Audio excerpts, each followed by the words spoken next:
Bonjour à tous. Merci à Thiago de me donner l'opportunité de commenter le texte du jour qui est dans Jean 2, versets 1 à 11. Je vous propose d'ouvrir la parole sur ce chapitre qui correspond en fait aux noces de Cana. Donc c'est le texte du jour, comme je le disais, pour beaucoup d'églises chrétiennes aujourd'hui. Donc les églises catholiques en France auront lu cet évangile à la messe, et beaucoup de paroisses protestantes aussi. Et vous savez que j'aime bien commenter le texte du jour quand je prêche, et il me semble qu'aujourd'hui c'est particulièrement symbolique puisque nous sommes dans la semaine de prière pour l'unité des chrétiens. Et le fait de lire ensemble ce texte de façon très large, finalement, au-delà des églises baptistes, EPUDF, catholiques, etc., ça nous permet d'être en communion les uns avec les autres dans le corps du Christ.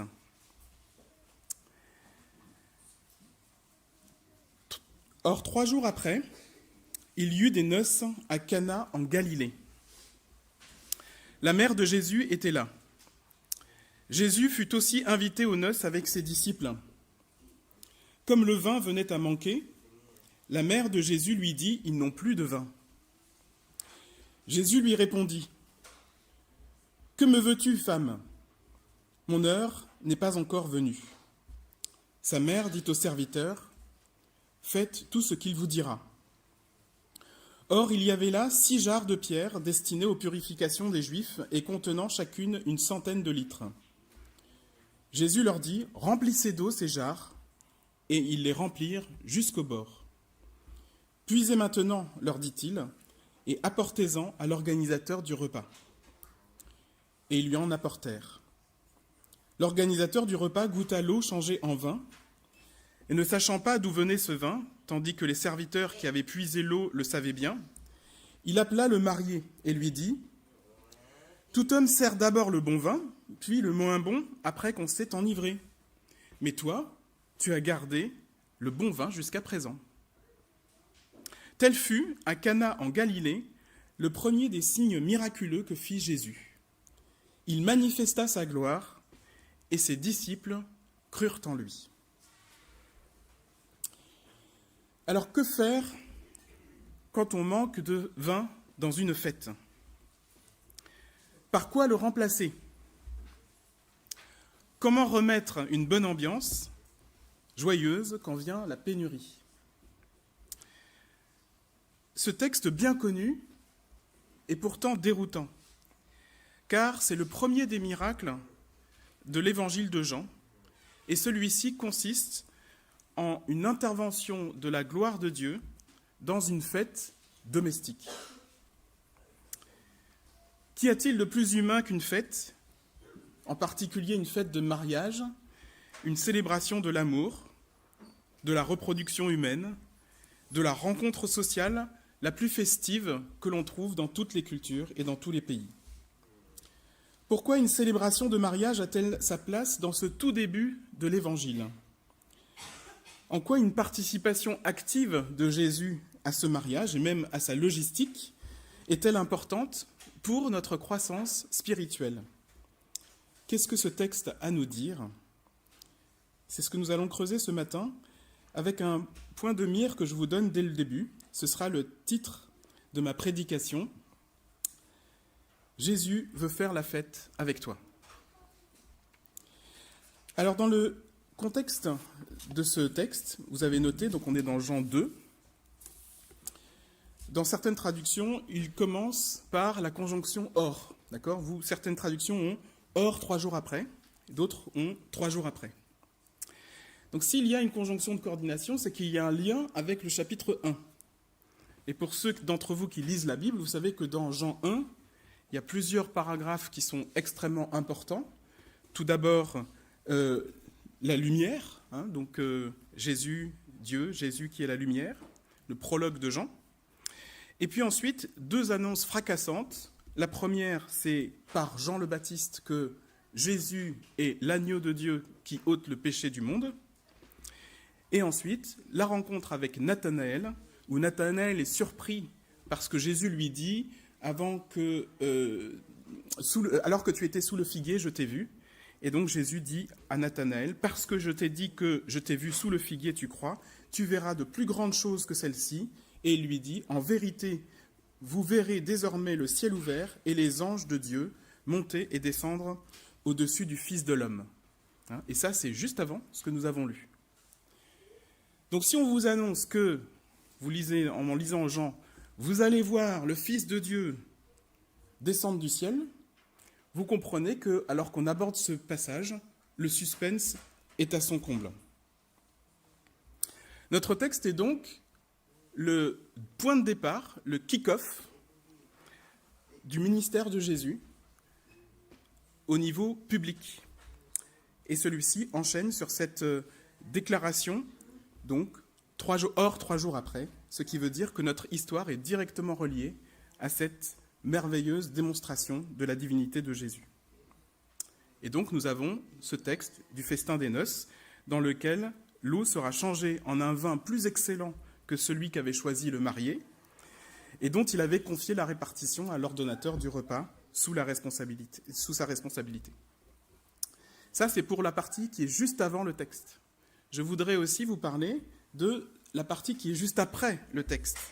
Et là, vous avez encore quelque chose d'extrêmement fracassant sur le plan graphique, puisqu'on retrouve Jésus dans le temple, armé d'un fouet de cordes, et qui renverse les tables au niveau du temple pour en chasser les vendeurs de pigeons, les vendeurs de choses diverses et variées, en disant « vous avez transformé une maison de prière en une caverne de voleurs ». Alors, toujours dans des éléments de contexte, je souhaite rappeler que ce signe miraculeux de la transformation de l'eau en vin est le premier des signes rapportés par Jean dans son évangile. Et là, j'ai une diapo, si tu veux bien, donc je pense que c'est voilà. Donc, les 7 signes miraculeux de l'évangile de Jean. Alors, vous n'allez peut-être pas le voir pour ceux qui sont loin des écrans. Donc, je rappelle, les 7 miracles dans l'évangile de Jean, c'est l'eau changée en vin, la guérison du fils de l'officier, la guérison du paralytique, la multiplication des pains, et j'ai eu la joie de pouvoir le commenter, ce texte, l'année dernière. Jésus marche sur les eaux, la guérison de l'aveugle-né, la résurrection de Lazare de Béthanie. D'accord ? Donc, je disais, vous allez voir la gloire de Dieu. Là, c'est le premier épisode de la série des miracles de Jésus dans l'évangile de Jean. Pour vous donner une idée pratique des choses, et là c'est la diapo suivante, Cana est à 10 km de Nazareth. Alors là, pareil, pour ceux qui sont un peu loin, ça va être compliqué, mais dites-vous que Cana, c'est à côté de chez Jésus, Marie et Joseph. Donc si Joseph et Marie habitaient Tours, ça correspondrait à la distance qui nous sépare de Chanceau-sur-Choisille, Charentilly, Saint-Roch, Luynes, Savonnières, Mont, Vénier, Èvre. Là, j'ai fait le tour de Tours à 10 km. Vous voyez ? Voilà. Donc, pour vous donner encore une idée, ça correspond en fait à 2 heures de marche, sans se presser. Voilà. Donc, on est encore dans le voisinage. Ça se fait, même à la limite, l'aller-retour dans la journée, c'est faisable. Nous, on a l'habitude de prendre la voiture et ça prend un quart d'heure ou 20 minutes. Voilà. Donc, voilà pour le contexte textuel, le contexte géographique. Et je voudrais aussi commenter la notion des 3 jours, puisque finalement, le texte commence par 3 jours. Vous savez sans doute que Jean code beaucoup de choses dans ses récits, que chaque mot a une signification. Vous verrez même chaque mot qui n'est pas dedans a une signification aussi. Et que les nombres ont toujours une signification symbolique. Donc, quelle est la signification des 3 jours du verset 1 ? Bien sûr, c'est le temps entre, bien sûr, l'annonce de la divinité de Jésus-Christ et sa révélation par le premier miracle que nous étudions ce matin. Mais c'est aussi, à peu de choses près, le temps de marche qu'il faut entre la Judée, où il vient de parler avec Nathanaël, et la Galilée, à Cana. D'accord ? Donc sur ces 3 jours, il a marché avec ses disciples. On dit même que ça peut être 4 jours. Donc à la limite, il a pris le mariage en cours de route, puisque les noces en Israël durent quelques jours. Ce qui peut expliquer aussi que s'ils ont été invités au dernier moment, avec 12 disciples qui ont une bonne descente, il y a peut-être moins de 20 à table. Bon, je referme la parenthèse. Mais c'est aussi le temps, 3 jours, entre la destruction métaphorique du temple et son relèvement selon Jésus. Je reprends le paragraphe que je vous ai cité tout à l'heure sur les vendeurs du temple. Les pharisiens vont dire à Jésus, mais quel miracle fais-tu donc pour te comporter ainsi? Et là, Jésus leur répond, détruisez ce temple et je le relèverai en 3 jours. Et bien sûr, vous le savez aussi, c'est le temps entre la mort et la résurrection de Jésus-Christ. Donc notre texte que nous lisons aujourd'hui est donc à la fois une naissance, un accouchement de Jésus à son ministère. Vous voyez même qu'il y est poussé par Marie, sa mère, et une métaphore du salut en Jésus-Christ.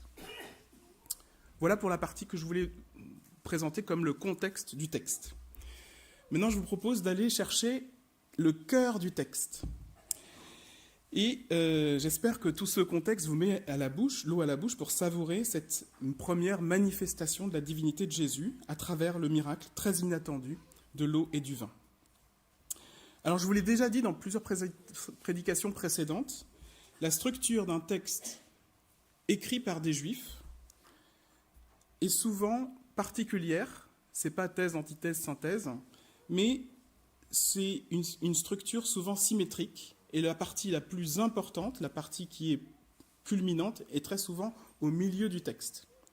Donc du coup, en approchant ce texte, j'ai essayé de le peler comme un oignon, le début et la fin, et puis d'essayer de trouver quel était le milieu. Je l'ai illustré avec une diapo. Alors c'est pareil, ça va être un peu dur à lire de loin, mais globalement, ce qu'il faut voir, c'est qu'au milieu, là, vous avez... Et il les remplir jusqu'au bord. D'accord ? C'est là où, finalement, entre les deux paroles de Jésus, vous avez le cœur du texte. Alors, on va voir ensemble ce que ça signifie. La suivante. La suivante. Encore. Voilà. Donc, le miracle, temporellement, se produit là, dans le texte. La suivante. Ensuite, Jésus leur dit, donc, remplissez d'eau ces jarres et puisez-en maintenant. En fait, ce sont les deux paroles de Jésus qui sont autour de ce miracle. La suivante. Donc, c'est les ordres de Jésus. Voilà. Tu vas pouvoir défiler. En fait, je vais commenter en même temps. Voilà. Ensuite, il y avait les 6 jarres qui étaient présentes là et l'organisateur du repas qui goûte. D'accord ? La suivante. Voilà. Et donc, ça, c'est... Il y a une notion de qualité, de purification que je vais commenter ensuite et qui va être liée aussi à la qualité du vin. On continue. La suivante. Donc, la mère dit aux serviteurs, et ne sachant pas d'où venait ce vin, les serviteurs, la suivante, voilà, il y a une animation, donc là, vous allez voir, c'est la foi de Marie et la compréhension des serviteurs qui est en action, la suivante. Jésus lui répondit, que me veux-tu, femme ? Et qui répond à, il appelle le marié en disant, tout homme fait ainsi, voilà, donc la suivante. Donc là, c'est des choses extrêmement inattendues qu'on va discuter ensemble, ensuite la suivante. Comme le vin venait à manquer, qui répond à « Mais toi, tu as gardé le bon vin jusqu'à présent », la suivante. Voilà. Et donc là, c'est un besoin qui est comblé, la suivante. Jésus fut aussi invité aux noces, tel fut le premier miracle, donc la suivante. Pour moi, c'est une démonstration de la divinité de Jésus, on va y revenir, la suivante. Le 3e jour, il y eut des noces et il manifesta sa gloire, la suivante.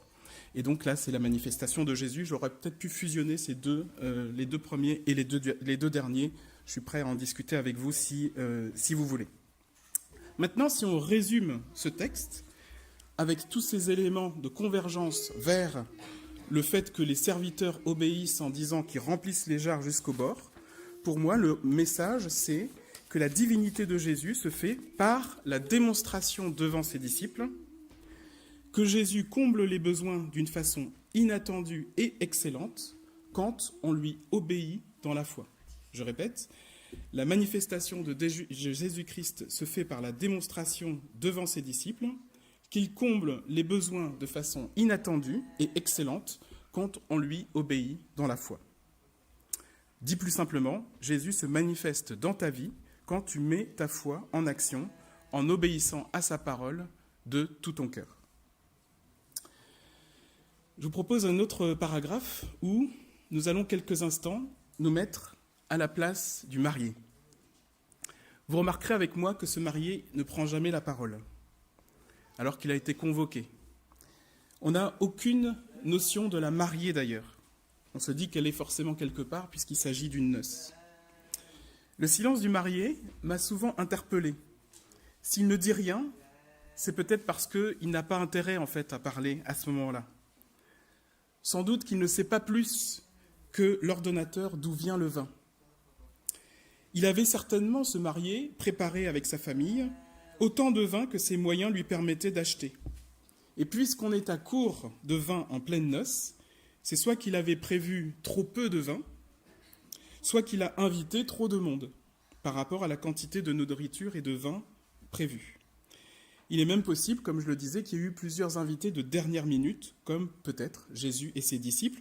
Le verset 2 nous dit « La mère de Jésus était là, et Jésus fut aussi invité aux noces avec ses disciples. » On pourrait le lire en disant Marie, elle était déjà dans les invités, puis Jésus et ses disciples, ils passent par là, ils reviennent de la Judée. Écoutez, il y a une noce, venez donc. Vous voyez, donc, il y a peut-être cette possibilité. Peu importe. En tout cas, dans tous les cas, le fait qu'il y ait assez de vin était de la responsabilité du marié, et si le vin manque, c'est un sujet suffisamment important pour que Marie décide, si vous me permettez l'expression, de secouer Jésus. Ça veut dire que si elle estime que c'est important de le secouer, c'est que l'enjeu est important. Pourquoi ? Parce que le marié, potentiellement, pourrait perdre la face, et toute sa famille avec lui, parce qu'on se rappellera pour des décennies, ah oui, le mariage où on manquait de vin. Que pense donc cet ordonnateur ? Il pourrait se dire, finalement, le marié a mal géré les stocks. Mais que, finalement, les stocks sont là, puisqu'on a, en deuxième partie de soirée, un vin de meilleure qualité. Que peut-il en comprendre ? C'est que le vin à venir est meilleur par rapport à la piquette du début du repas.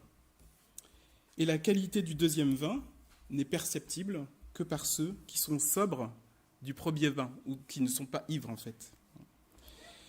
Et donc, on se trouve devant une bonne quantité d'excellents vins. Donc 6 jarres de 100 litres, ça fait 600 litres. Peut-être que ce n'est pas toutes les jarres qui ont été transformées en vin, peut-être que c'est juste la partie qui a été transmise à l'ordonnateur. On ne sait pas, et c'est probablement pas le sujet. Je ne sais même pas si c'est du domaine de la Romanée Conti 45 ou un Mouton Rothschild de la même année. Ce sont des bouteilles de vin qui ont des prix totalement indécents parce qu'elles sont très recherchées par les collectionneurs. Donc j'imagine un ordonnateur qui a des sentiments ambigus. Qu'est-ce qu'il est bon ce vin ? Et en même temps, dis donc toi, tu as gardé tout ce bon vin des meilleurs millésimes pour le boire en cachette en fin de soirée avec tes amis ? Du coup, dans ce qu'on lit de l'ordonnateur, le marié passe pour un homme rusé, un homme avisé, ou au moins négligent qu'il pourrait y paraître, on pourrait même dire plus riche qu'en apparence. Il sauve la face, il sauve son honneur, et même celui de sa famille, sans rien y comprendre, en étant dépositaire d'une grâce qui finalement le dépasse complètement. La grâce dépasse à la fois le marié et l'ordonnateur du repas, elle dépasse les serviteurs, elle dépasse même Marie, qui lui a fait confiance, tout en l'encourageant à se dévoiler. Un dernier commentaire, alors il y a énormément de choses à dire sur les noces de Cana, donc je n'en ai choisi que quelques-uns, mais je vous en propose un avant de conclure. En effet, on ne peut pas évoquer une noce dans l'Ancien Testament sans faire un parallèle avec l'alliance de Dieu avec son peuple, ni dans le Nouveau Testament sans faire un lien entre les noces et celles du Christ et de son épouse, qui est l'Église. Qu'est-ce que le texte nous dit de cette échéance que nous attendons, que le Messie d'Israël soit reconnu par son peuple et que Jésus revienne comme il l'a promis dans la gloire pour ceux qui ont cru dans sa première venue. Alors je vous propose de nous attarder quelque peu sur ces jarres. Plusieurs jarres de 100 litres qui servent à la purification. Ça peut évoquer le fait qu'il fallait réaliser ces purifications. Il y en a de deux types. Les ablutions avant les repas. Vous vous rappelez Jésus qui est critiqué parce que ses disciples ne se sont pas lavés les mains avant de manger. Donc ça, c'était des ablutions, on va dire, quotidiennes, mais sur lesquelles il n'y avait peut-être pas forcément besoin de 600 litres. Et puis un deuxième, c'est le bain rituel, que dans le judaïsme on appelle les mikvés. Et si Jésus dit qu'il faut remplir d'eau les jarres, c'est que les 6 jarres de 100 litres étaient vides, et si elles étaient vides, c'est qu'elles avaient probablement déjà servi et qu'elles n'avaient pas été remplies. À quoi des jarres de plus de centaines de litres, plusieurs centaines de litres, pouvaient-elles servir? Donc le mikvé, c'était une pièce importante de la pratique rituelle juive. On construisait même prioritairement des bassins pour les mikvés avant même de construire une synagogue. C'est donc que le bain rituel était important dans la tradition juive, et ce bain rituel nécessitait une immersion complète de l'individu. Dans les textes liturgiques juifs, on considérait qu'il fallait au moins 760 litres d'eau, donc ça donne la même ordre de grandeur que les 600 litres dont nous sommes en train de parler, pour que le bain soit conforme, et il fallait que l'eau soit vive, c'est-à-dire qu'elle soit collectée sans l'intervention de l'homme, typiquement de l'eau de mer, de l'eau de rivière, de l'eau de fleuve, de l'eau de source, de l'eau de pluie. Ce n'était pas un acte strictement d'hygiène, parce qu'il était même recommandé de faire sa toilette avant. C'était un acte rituel, un acte symbolique, un acte spirituel. Et ceux qui devaient pratiquer le bain, étaient les femmes qui se purifient en vue du mariage, donc typiquement la mariée des noces, les femmes mariées après leurs règles, puisqu'un homme ne pouvait pas coucher avec une femme qui avait eu ses règles sans être passée par le bain rituel, une personne qui se convertit au judaïsme, et pour certains hommes pieux, avant le Shabbat ou à Yom Kippour. Le chiffre 6 correspond au chiffre de l'homme, au chiffre de l'inaccompli, au chiffre de la semaine de travail avant le repos du Shabbat, si vous voulez. Donc en demandant au serviteur de remplir les 6 jarres de purification, il va agir symboliquement sur un outil d'observance de la loi juive et qui fait partie de la première alliance de Dieu avec son peuple. Là, on ne va pas aller chercher de l'eau vive, parce que j'ai regardé, le Jourdain, il est à 40 km de Cana, donc on ne va pas pouvoir aller chercher de l'eau de source, ou voilà. Donc, on va probablement aller chercher de l'eau qui sert à la boisson ou à la cuisine. Par exemple, dans une citerne, ils en ont beaucoup dans cette région-là d'Israël. C'était la façon la plus classique de conserver l'eau. Peu importe l'origine de l'eau. Ce qui importe, c'est l'attitude des serviteurs. Ils remplissent, le texte nous le dit, jusqu'au bord. Ils ne savent pas à quoi s'attendre, mais ils veulent tout le potentiel de ce qui pourrait arriver. Ils écoutent la parole de Marie, qui leur dit « Faites tout ce qu'il vous dira ». On pourrait même traduire du grec « Que soit fait ». J'ai toujours la difficulté à traduire l'aoriste en français, mais c'est « Que soit fait, quoi que ce soit qu'il vous dira ». C'est-à-dire que c'est un verbe d'action dans sa plénitude. C'est-à-dire que ce qu'il vous dit doit être fait. Voilà. Ils vont au bout de cette action. Puiser dans cet outil d'observance, leur dit Jésus, et partager avec celui qui a le pouvoir d'ordonner une tournée générale. Quel est l'effet de cette tournée générale? Un accomplissement. Je vous ai dit 6 jarres d'inaccomplis qui vont se traduire par un accomplissement. Le marié sauve la face avec une grâce inattendue. Une joie immense est partagée. Alors, ils n'avaient pas le Dry January à l'époque. Aujourd'hui, on peut aussi faire des fêtes sans alcool, mais à l'époque, c'était la tradition de partager la joie aussi avec le vin.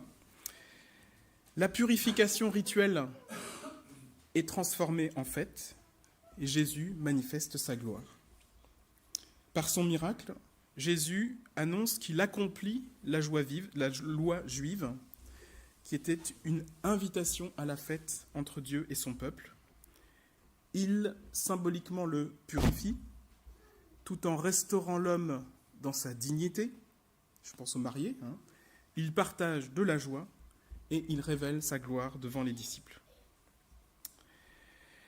Alors, à côté du peuple juif qui est dépositaire de la Torah, nous autres non-juifs recevons aussi des commandements de l'Écriture qui nous indiquent que si tu crois, tu seras sauvé.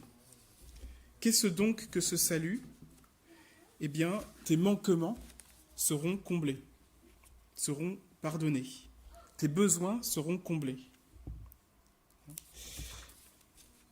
tu es restauré dans ta dignité. Si seulement tu crois, Jésus peut te sauver. Et si tu obéis à sa parole à ras-bord, à fond, tu entres dans la joie de l'accomplissement de sa parole et dans la louange de la gloire de Jésus. Alors chacun de vous, chacun et chacune, vous êtes invités à la noce. Vous avez un besoin, vous avez une prière, vous avez un deuil, vous avez une demande. Faites-la connaître à Jésus dans la foi comme Marie.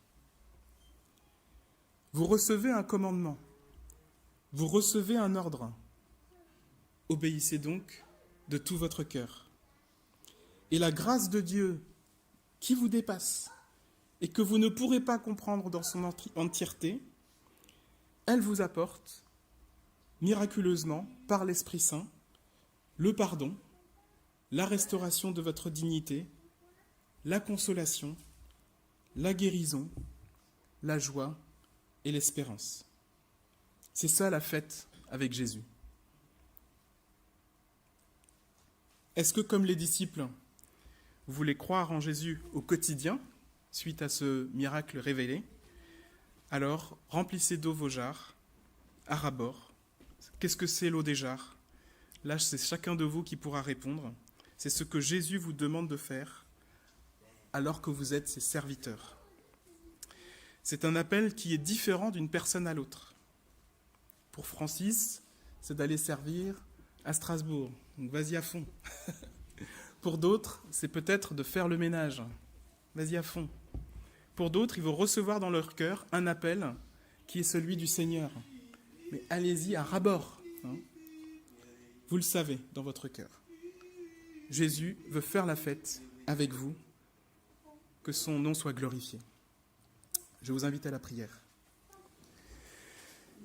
Seigneur, c'est bouleversant de voir comment les besoins domestiques, tu en prends soin lorsque tu es invité à partager ce moment de pénurie. Et d'une pénurie, par l'action de ta parole, tu suscites le mouvement chez les serviteurs au point que les jarres sont remplies d'un vin excellent. Alors Seigneur, nous voulons aujourd'hui te présenter nos jarres, te présenter tous les domaines dans lesquels tu nous envoies, dans lesquels tu nous donnes une direction, un ordre, un commandement, pour que par ton esprit, tu nous donnes la force de pouvoir obéir à fond, de pouvoir espérer au-delà de toute espérance et être émerveillé par l'abondance de ta grâce qui dépasse notre intelligence. Seigneur, que ton nom soit glorifié dans chacune de nos vies. C'est en ton nom que nous prions. Amen.